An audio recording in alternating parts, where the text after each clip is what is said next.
شاكر التقدير الأستاذ علاء سليمان بمكتب تسوية محكمة فاقوس عن العاملين بمحاكم فاقوس بوزارة العدل. شاكر لفضيلته أستاذ حبيب محمد عبد الصبور الأزهر الشريف ابن شيخنا الكريم.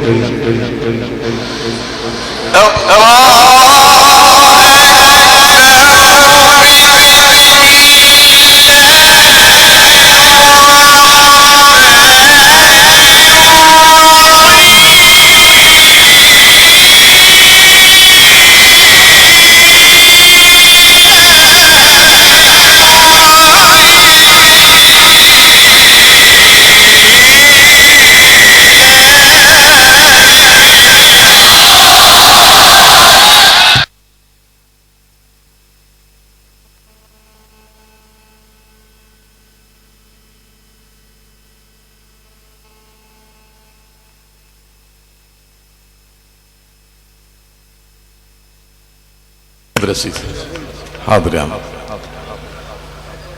حمدا لله وكفى، وصلاة وسلاما على الحبيب المصطفى النبي المجتبى الرسول المقتفى الذي وجهه أضوأ من شمس الضحى وأنور من بدر الدجى، فهو صاحب مقام قاب قوسين أو أدنى، فهو ألف الألفة باء البهاء تاء التحلي ثاء الثبات جيم الجمال حاء الحلم خاء الخير دال الدلال ذال ذكر المتعال راء الرحمة الكبرى زاي زين الوجود سين السهود شين الشهود صاد الصف للملك المعبود ضاد الضياء طاء الطلال ضاء الظلال فاء الفتوة قاف القوة عين العناية غين الغاية كاف الكمال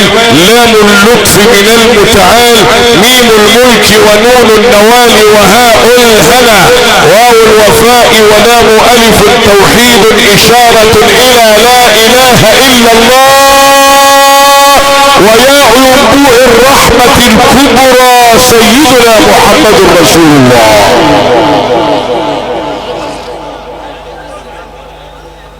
وعلى الآل والصحب كلما همع من سماء المدد هامع وكلما جمع على أديم التنزلات جامع وكلما قرعت آيات القرآن أذن سامع.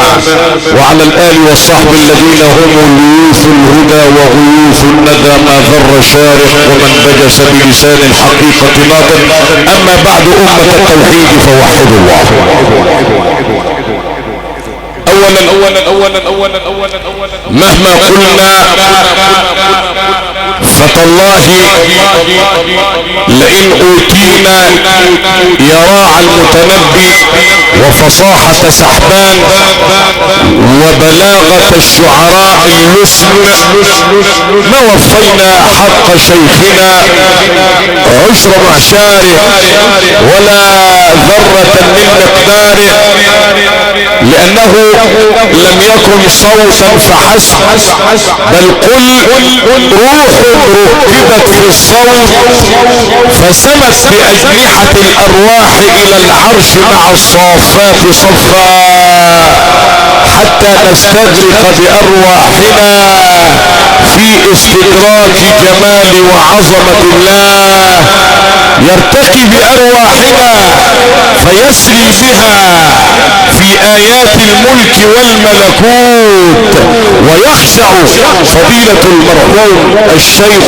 القارئ المحترم حبيبي فضيلة الشيخ السيد متولي يرقى بأرواحنا حتى كأننا نرى الجنة والنار على مزامير صوته ونرعى تجليات العزة والجبروت ويدخلنا على آيات العظمة الإلهية حتى كأننا نرى بأرواحنا الحي الذي لا يموت. ومن ثم فإن القارئ الفطن فضيلة الشيخ الطاروطي أدام الله ظله آنفا قرأ علينا من سورة فاطر آية تناسب هذا المقام.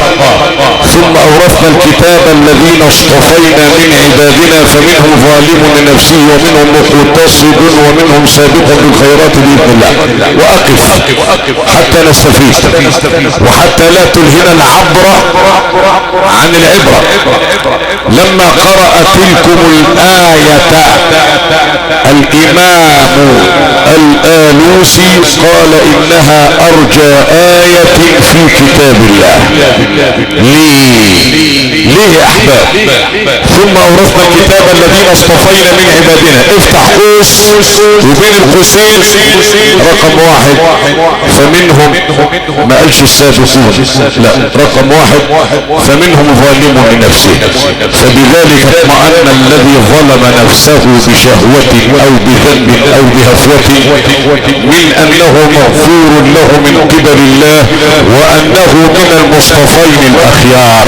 أليس الله قال ثم اصطفينا الذين ثم أورثنا الكتاب الذين اصطفينا من عبادنا؟ يبقى هنا قال الرازي وقدم الله الظالم لنفسه وأخر السابق بالخيرات حتى لا يقنط الظالم لنفسه من رحمة الله رب العالمين وحتى لا يغتر الطائع بطاعته لله رب العالمين. ولذلك أوحى الله إلى إبراهيم عليه السلام يا إبراهيم انظر كل عبادي كل عبادي انظروا إلى السماء وارتفاعها وإلى الشمس وشعاعها وإلى الأرض وأقطارها وإلى البحار وأمواجها وإلى ما غاب وما حضر وما خفي وما استتر وما هو رطب وما هو يابس وما هو قائم وما هو جالس وما هو راكع وما هو ساجد وما هو قائم وما هو قاعد. الكل يشهد بجلالي الكل يقر بكمالي.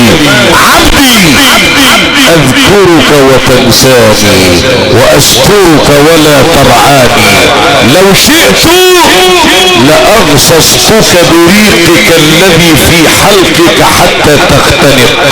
لو شئت لأضرمت الثوب الذي على بدنك نارا فتحترق.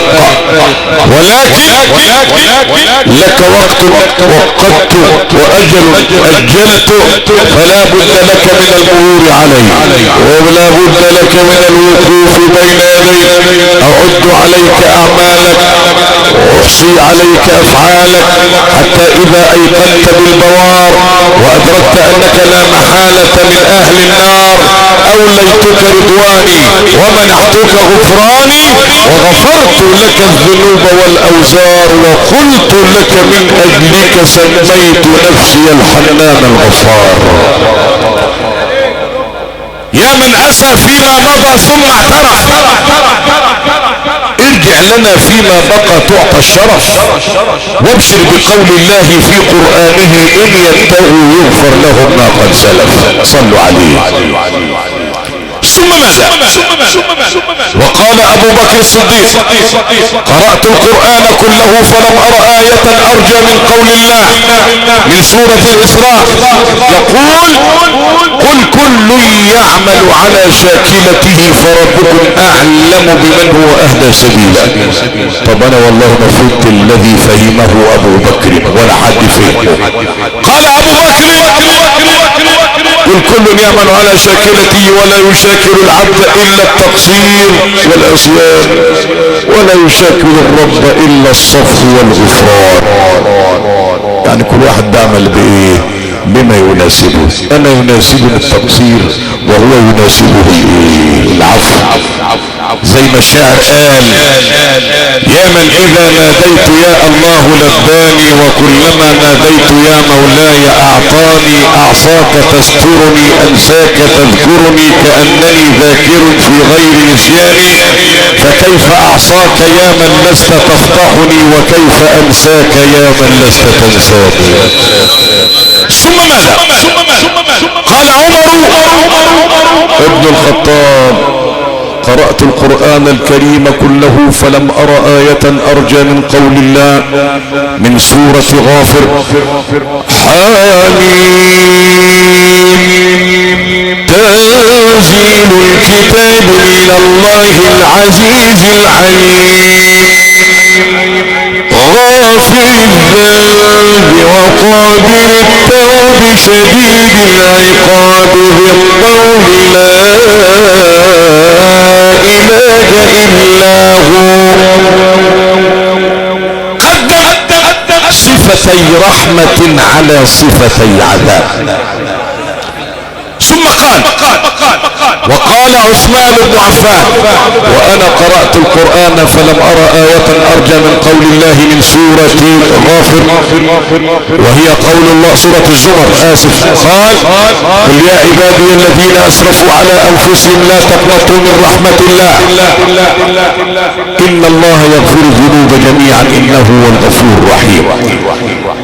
وقال الامام علي: وانا قرأت القرآن الكريم فلم ار آية ارجى من قول الله والذين لا يدعون مع الله الها اخر ولا يقتلون النفس التي حرم الله الا بالحق ولا يزنون ومن يفعل ذلك يلقى اثاما يضاعف له العذاب يوم القيامة ويخلد فيه مهانا إلا من تاب وآمن وعمل عملا صالحا فأولئك يبدل الله سيئاتهم حسنات وكان الله غفورا رحيما. قال الامام الحسين: وانا قرأت القرآن فلم ار آية ارجى من قول الله في الضحى ولسوف يعطيك ربك فترضى ورسولنا لا يرضى وواحد من امته في النار.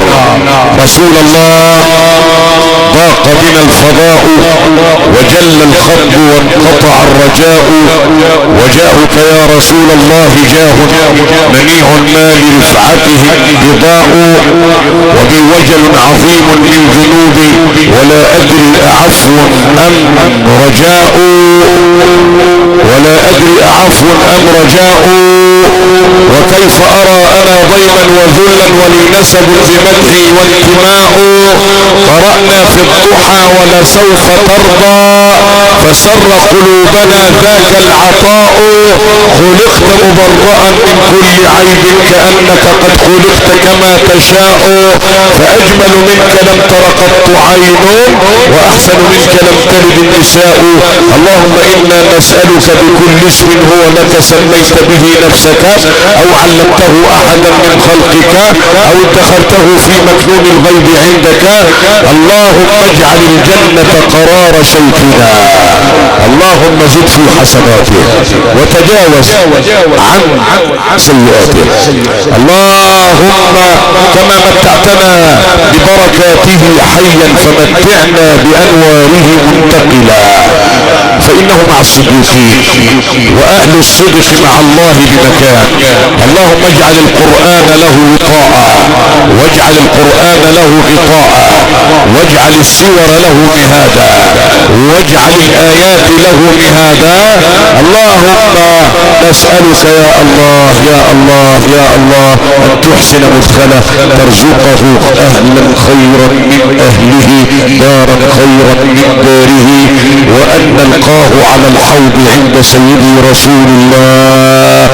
وصلى الله وسلم على الكنز المطلسم، النور المعمم، السر المطمطم، البحر المفخم، الذي قدموه في الصخرة علم، والذي انست به الحطيم وزمزم، والذي من صلى عليه سيغنم، والذي من لم يصلي عليه سيندم، والذي بشفاعته اطفأت عنا حر جهنم. اقدم خالص العزاء الى ابناء الفقيه والى نفسي والى الحاضرين والى ابناء محافظة الشرقية والى جمهورية مصر العربية والى العالم الاسلامي. تغمد الله الفقيد بوابل الرحمة والرضوان، واستودع الله دينكم واماناتكم، والسلام عليكم ورحمة الله وبركاته.